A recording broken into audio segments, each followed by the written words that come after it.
नमस्कार आप सबको और एक बार फिर से स्वागत है आप सबका एक और दिलचस्प वीडियो में। तो देखो, भारत की कल्चरल हेरिटेज के बीच एक डिलाइटफुल बेवरेज ने अपनी ग्रैंड एंट्री मारी। अपनी रिच अरोमा के साथ कॉफ़ी ने भारतीयों के दिलों और प्यालों में अपनी जगह बना ली और हर एक घूंट के साथ उनके सेंसेस को जगाया।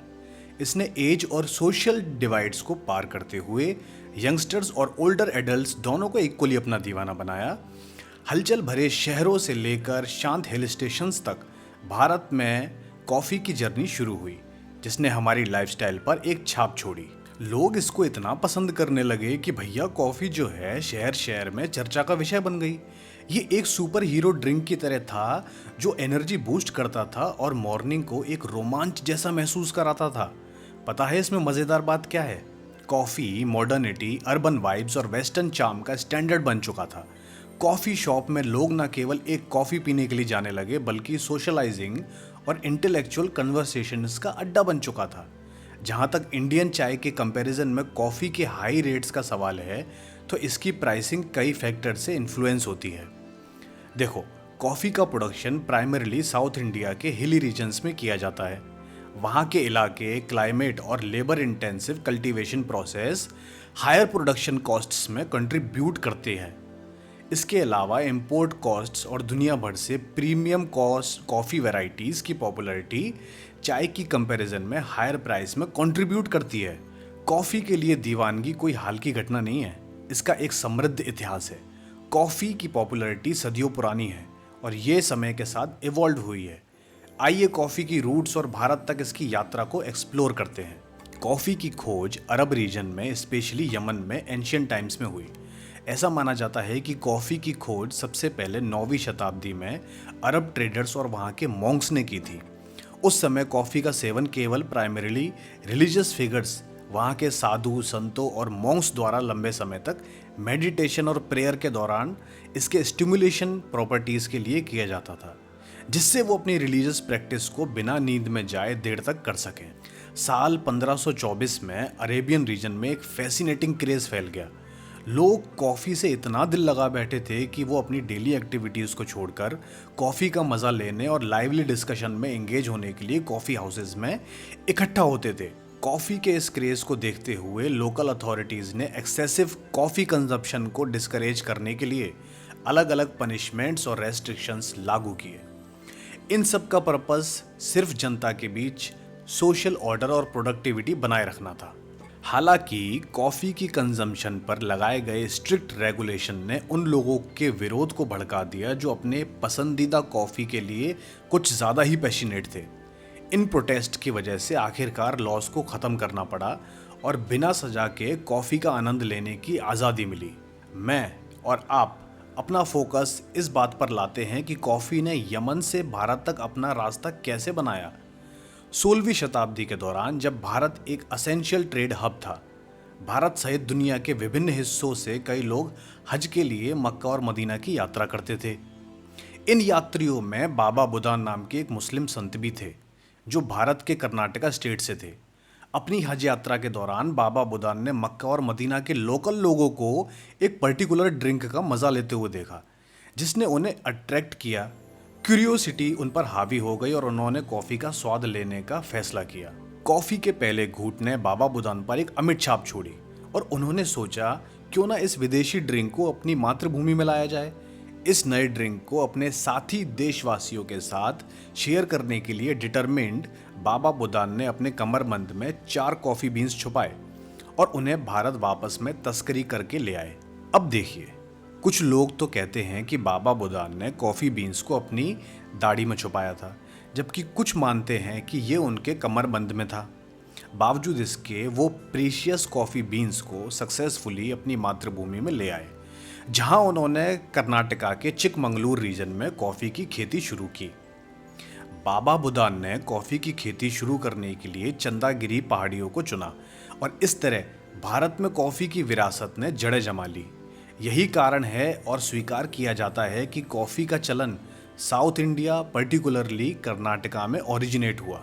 समय के साथ कॉफ़ी प्रोडक्शन कर्नाटका से आगे बढ़कर आंध्र प्रदेश, तमिलनाडु और केरल जैसे अन्य स्टेट तक फैल गया।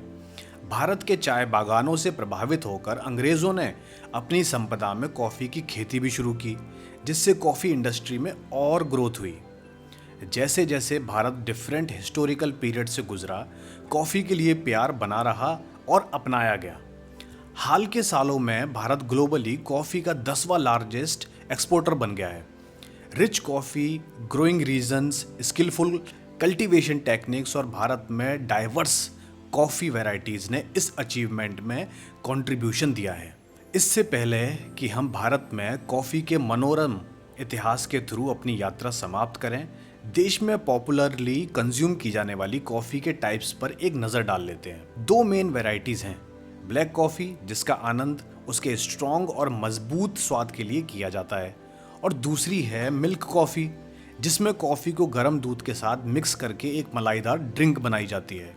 भारत में फर्स्ट कॉफ़ी हाउस ने मिड 70s में अपने दरवाजे खोले।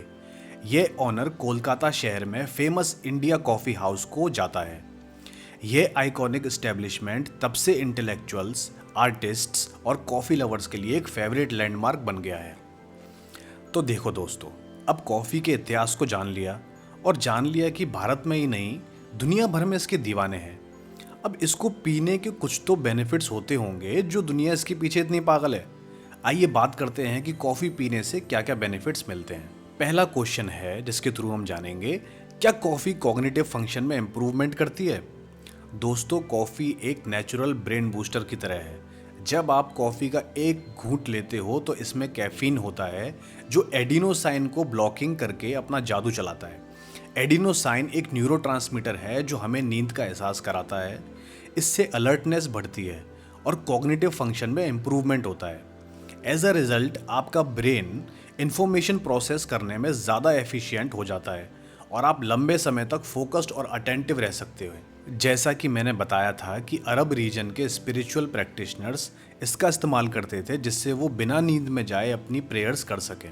इसको ऐसे समझते हैं, आपको अपने ऑफिस में एक बड़ी प्रेजेंटेशन देनी है और आप नींद की कमी से थोड़ा परेशान महसूस कर रहे हो। आप मीटिंग रूम में कदम रखने से पहले एक कप कॉफ़ी पीना डिसाइड करते हो। जैसे ही आप अपना पहला घूंट पीते हो, कैफीन अपना जादू चलाना शुरू कर देता है। सडनली आपका ब्रेन अलर्ट महसूस करता है और आप क्लियरली रूप से सोचने लगते हो। कॉफ़ी के उस कप की बदौलत आप कॉन्फिडेंस के साथ अपनी प्रेजेंटेशन देते हो और अपने बॉस और कलीग्स को इम्प्रेस करते हो। आपका कॉग्निटिव फंक्शन इस टाइम बेहद एक्टिव है। दूसरा सवाल आता है, क्या कॉफ़ी वेट लॉस के लिए अच्छी है? इसका जवाब है हाँ, वेट लॉस जर्नी में कॉफ़ी आपकी मदद कर सकती है। अब आप पूछेंगे कैसे? तो आपको बता दूं कि कॉफ़ी में कैफीन होता है जो थर्मोजेनिक के रूप में काम करता है, जिसका मतलब ये है कि ये आपकी मेटाबॉलिक रेट को इंक्रीज़ कर सकता है और आपको ज़्यादा कैलोरी बर्न करने में हेल्प कर सकता है। इसके अलावा कैफीन आपकी एपेटाइट को सप्रेस कर सकता है जिससे आपको कम भूख लगती है और पोटेंशियली कैलोरी इनटेक कम हो जाती है। आप एक फिटनेस जर्नी पर हो और आप उन एक्स्ट्रा पाउंड्स को कम करने की कोशिश कर रहे हो। हेल्दी डाइट और एक्सरसाइज के साथ आप कॉफ़ी को अपनी दिनचर्या में शामिल करने का डिसीजन लेते हो। कैफीन बूस्ट आपको आपके वर्कआउट के थ्रू एनर्जी देता है।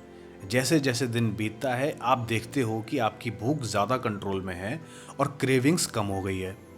कॉफ़ी के कंजम्पशन से आपको अपने वेट पर कंट्रोल रखना आसान हो जाता है। फिर सवाल आता है कि कॉफ़ी में एंटीऑक्सीडेंट बेनिफिट्स हैं। बिल्कुल, कॉफ़ी जो है क्लोरोजेनिक एसिड्स और पॉलीफेनॉल्स जैसे एंटीऑक्सीडेंट से भरपूर होती है जो हमारे सेल्स को हार्मफुल फ्री रेडिकल्स से बचाने में हेल्प करती है। एंटीऑक्सीडेंट्स हमारी बॉडी के सुपर हीरो की तरह हैं जो डैमेज से लड़ते हैं और ओवरऑल हेल्थ को प्रमोट करते हैं। उस दिन के बारे में सोचो जब आपका शेड्यूल बहुत ज़्यादा बिजी था और स्ट्रेस आप पर हावी होने लगा था। इन सब के बीच आपने पीसफुल कॉफ़ी ब्रेक का मज़ा लेने के लिए कुछ टाइम निकाला। जैसे ही आप एंटीऑक्सीडेंट से भरपूर कॉफ़ी पीते हो, आप ऑलमोस्ट फील कर सकते हो कि आपकी बॉडी के अंदर फ्री रेडिकल्स न्यूट्रलाइज्ड हो रहे हैं। कॉफ़ी में मौजूद एंटीऑक्सीडेंट्स अपना जादू चलाते हैं जिससे आपके सेल्स को स्ट्रेस से होने वाले डैमेज से लड़ने में हेल्प मिलती है। आप कॉफ़ी ब्रेक के बाद ज़्यादा एनर्जेटिक फील करते हो और दिन भर के चैलेंजेस को टैकल करने के लिए रेडी रहते हो। फिर आता है इम्पोर्टेंट क्वेश्चन, क्या कॉफ़ी फिजिकल परफॉर्मेंस में इम्प्रूवमेंट कर सकती है। जब आप वर्कआउट या किसी भी फिजिकल एक्टिविटी के लिए तैयारी कर रहे होते हो तो कॉफ़ी आपको वो एक्स्ट्रा बूस्ट दे सकती है जिसकी आपको नीड होती है। कॉफ़ी में मौजूद कैफ़ीन आपके सेंट्रल नर्वस सिस्टम को स्टिमुलेट करता है जिससे एड्रेनाइल रिलीज होता है। ये बढ़ा हुआ एड्रेनाइल आपके फिजिकल परफॉर्मेंस को बढ़ा सकता है जिससे आप ज़्यादा एनर्जेटिक महसूस करते हो और अपनी लिमिट्स को पुश करने में कैपेबल होते हो। इमेजिन करो कि आप मैराथन के लिए ट्रेनिंग ले रहे हो और आपके सामने लंबी दौड़ है। ट्रैक पे आने से पहले आप एक कप कॉफ़ी पीकर आते हो। कैफीन आपके सेंट्रल नर्वस सिस्टम को किक स्टार्ट करता है और जैसे ही आप दौड़ना शुरू करते हो आप एनर्जी की ग्रोथ फील कर सकते हो। उस एक्स्ट्रा बूस्ट के साथ आप अपने आप को यूजुअल से ज़्यादा लॉन्गर और फास्टर रन करते हुए पाते हो। ट्रेनिंग सेशंस के दौरान कॉफ़ी आपकी ट्रस्टवर्दी कंपेनियन बन जाती है, आपके फिजिकल परफॉर्मेंस को इन्हेंस करती है और आपकी लिमिट्स को पुश करती है। कॉफ़ी पीने के बेनिफिट से रिलेटेड फिफ्थ क्वेश्चन है, क्या कॉफ़ी कुछ डिसीजेस के रिस्क को कम करने से एसोसिएट है? हाँ, वाकई में कॉफ़ी को कुछ अमेजिंग हेल्थ बेनिफिट से जोड़ा गया है। मेडिकल न्यूज़ टुडे के रिसर्च आर्टिकल में भी मेंशन है कि बहुत से लोग एनर्जी बूस्ट के लिए कॉफ़ी पीते हैं, लेकिन इसके अदर हेल्थ बेनिफिट्स भी हो सकते हैं, जैसे कि टाइप 2 डायबिटीज़ का रिस्क कम हो सकता है, लोगों को वेट लॉस करने में हेल्प करना। पूरे आर्टिकल का लिंक आपको डिस्क्रिप्शन में मिलेगा, आप वहाँ पे पूरा आर्टिकल पढ़ सकते हो। अपने फैमिली हिस्ट्री के बारे में सोचो और आपको पता चलेगा कि कुछ डिजीज़ आपके जीन्स में मौजूद है।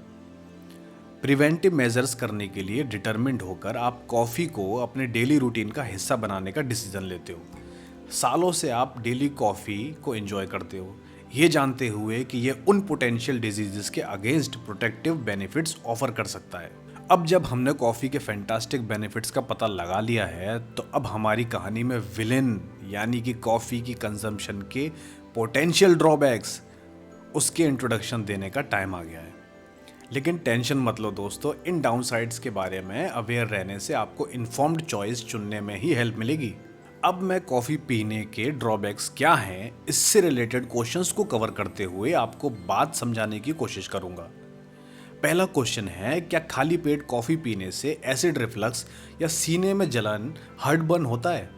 इमेजिन करो कि आप संडे की एक खूबसूरत सुबह उठकर अपना दिन शुरू करने के लिए एक्साइटेड फील कर रहे हो। आप इसे एक कप कॉफ़ी के साथ शुरू करने का डिसाइड करते हो, लेकिन जैसे ही आप पहला घूंट पीते हो आपके सीने में एक शार्प सेंसेशन फील होती है। जब आप खाली पेट कॉफ़ी पीते हो तो पेट में एसिड भरने से ये इनकन्वीनियंस हो सकती है। अब ऐसा इसलिए होता है क्योंकि कॉफ़ी में क्लोरोजेनिक एसिड्स और कैफीन्स होता है जो स्टोमक एसिड के प्रोडक्शन को स्टिमुलेट कर सकता है। दूसरा सवाल है, क्या खाली पेट कॉफ़ी पीने से पेट में इरिटेशन या डिस्कम्फर्ट हो सकती है? आप एक आरामदायक कैफ़े में हो और सुबह से खाली पेट हो, कॉफ़ी के गर्म कप के साथ शांत एनवायरनमेंट का मज़ा ले रहे हो। अचानक आपके पेट में गुड़गुड़ाहट होने लगती है और आप थोड़ा अनईजी फील करने लगते हो। खाली पेट कॉफ़ी पीने पर इसके कंपाउंड्स कभी कभी स्टोमक लाइनिंग में जलन पैदा कर सकते हैं, तो पहले आप अच्छा खासा नाश्ता कर लिया करो, उसके बाद कॉफ़ी पी लिया करो। तीसरा सवाल है, क्या खाली पेट कॉफ़ी पीने से एंग्जाइटी बढ़ती है?